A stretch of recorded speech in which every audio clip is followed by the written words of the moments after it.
ఇలా వనస్థలిపురం ఉంది. వనస్థలిపురం ఒకప్పుడు చిన్న కాలనీలు, మీకు ఇవన్నీ చిన్న చిన్న ఇల్లు ఉండేది, 2 బెడ్రూమ్లు చిన్న ఇల్లు ఉండేది. ఇవాళ ఆ 200 గజాలలో, ఆ 300 గజాలలో 4 అంతస్తులు, 5 అంతస్తులు. ఒకప్పుడు 10,000 జనాభా ఉండే ఏరియా ఇవాళ 1,00,000 జనాభా ఉంది, 1,00,000 జనాభా ఉంది. నేను నేను మీకు ఏం సూచన చేస్తున్నా కన్నడ గారు అంటే, మీరు వేసే పైప్ లైన్లు కొత్త జాగాలలో, ఇప్పుడు ఎక్కడైతే కొత్తగా ఎక్స్పాండ్ కాలనీలు వేస్తున్నారో, ఇవాళ మీరు ఏమనుకుంటారు అంటే ఇవన్నీ సింగిల్ ఫ్లోర్ ఇండ్లే, వీటికి ఎంత అవుతుంది, జస్ట్ 6 ఇంచుల డయాస్ సరిపోతుంది, అట్లా వేయకండి. ఇవి ఎన్నటికన్నా మళ్ళీ ఒకనాడు వనస్థలిపురం లెక్క అయితే అని, ఎన్నడన్నా ఒకనాడు ఈ కూకట్పల్లి అయితే అని చెప్పి భావించుకొని మీరు పైప్ లైన్ కాస్ట్ తక్కువ, పైప్ లైన్ డిగ్ చేయడానికి ఎక్కువ అవుతుంది, మళ్ళీ సిమెంట్ రోడ్లు వేయడానికి ఎక్కువ అవుతుంది. కాబట్టి మీరు ఎక్కడైనా చూడండి, మీకు అనుభవకులు గారు చెప్తున్నా, పైప్ లైన్ వేయడానికి తక్కువ కాస్ట్, మళ్ళీ సిమెంట్ రోడ్డు పగలగొట్టేయడానికి ఎక్కువ కాస్ట్ అయ్యేటువంటి ఆస్కారం ఉంది. కాబట్టి ఎక్కడెక్కడైతే కొత్తగా మీరు ఎక్స్పాన్షన్ ఉన్నటువంటి కాలనీలలో, కొత్త కాలనీలు వేస్తున్నారో అక్కడ మాత్రం మీరు ఒక 20 ఏళ్లకు 30 ఏళ్ళ సరిపడా పైపులు అన్ని సేమ్ అయితే ఒక పైపుల కాస్ట్ ఎక్కువ అవుతుంది. కాబట్టి పైపులు కొంత పెద్ద డయా వేసే ప్రయత్నం చేయండి. లేకపోతే 2 ఏళ్లకే 3 ఏళ్లకే మొత్తం పొంగుతున్నాయి, మొత్తం బ్లాక్ అయిపోతున్నాయి అని చెప్పి చెప్తా ఉన్నారు. కాబట్టి ఆ కేర్ తీసుకోవాలని చెప్పి నేను అధికారులకు చెప్తా ఉన్నాను. రెండవది దాంట్లో కూడా మేడం, ఇవాళ మీకు తెలుసు దీంట్లో హెచ్ఎండబ్ల్యూ ఒక 30% 40% స్ట్రాంగ్ వాటర్ డ్రైన్లు లేకపోవడం వల్ల మళ్ళీ మీరు దీనికే కలుపుతున్నారు. కలపడం వల్ల ఏమైపోతుంది, దాని మీద మీకు అవి ఉంటాయి కదా మీ ఎస్టీపీలు, ఆ ఎస్టీపీల మీద లోటు పడి అవి పనిచేస్తలేవు, డిఫంక్ అయిపోతున్నాయి. కాబట్టి మీరు ఎక్కడెక్కడైతే ఇంకా ఈ యూజీడీ లైన్లు కానీ, ఈ స్ట్రాంగ్ వాటర్ లైన్ కానీ కనెక్షన్స్ ఉన్నాయి, వాటిని విడదీసే ప్రయత్నం చేయండి. దయచేసి విడదీసే ప్రయత్నం చేస్తే మీకు ఎస్టీపీలు పనిచేస్తాయి. నేను స్వయంగా చూసిన ఎస్టీపీలు ఎక్కడ పనిచేస్తలేవు చక్కగా. ఎస్టీపీలు పనిచేయకపోతే ఏమైందో మీరు చూస్తూ ఉంటారు. దయచేసి ఆ కేర్ తీసుకోండి.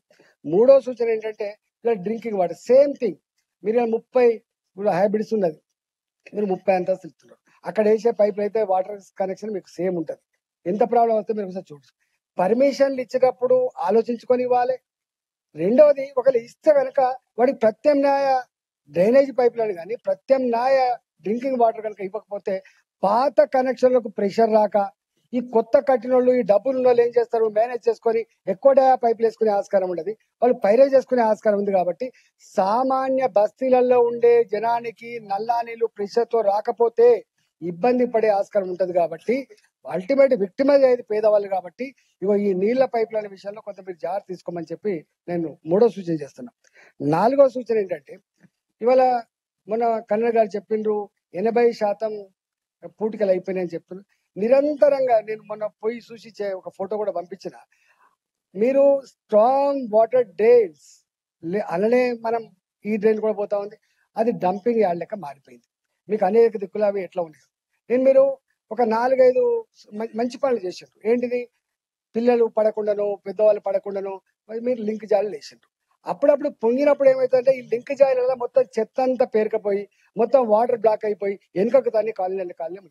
నేను ఒక్కటేమంటున్నా అంటే, మన జిహెచ్ఎంసీ ఖర్చు పెట్టే డబ్బు ప్రికాషన్ మేలో 100 కోట్లు అయితే, వరదలు వస్తే మునిగిపోయేటువంటి ఆస్తి 1000 కోట్లు ఉంటుంది. గుర్తుపెట్టుకోండి. ఒక్కొక్క ఇల్లు ఒకసారి మునిగిపోతే మీరు ఎవరైనా గుర్తుపెట్టుకోండి, పెద్దలు మునిగిపోరు ఎప్పుడైనా బాగా గుర్తుపెట్టుకోండి.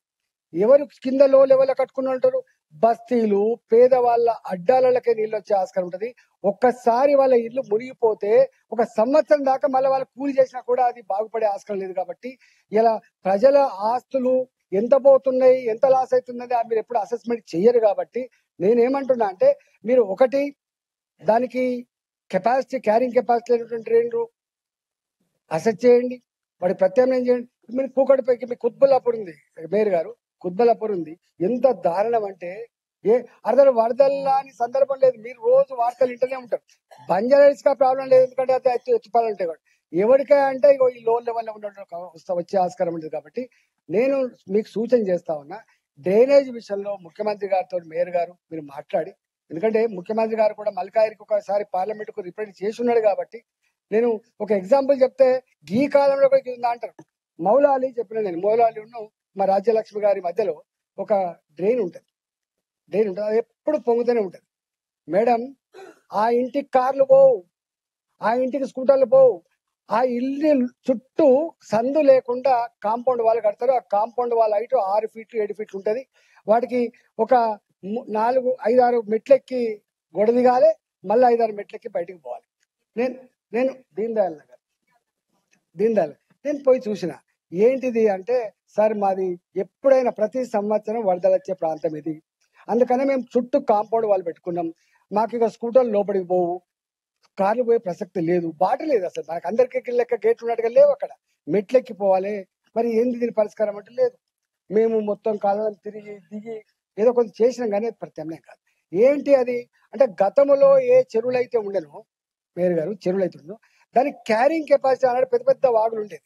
ఈ భూములన్నీ మెల్లమెల్లగా ఆక్రమించుకోవడం వల్ల దానికి క్యారింగ్ కెపాసిటీ పెరిగిపోయింది. Water spread area same.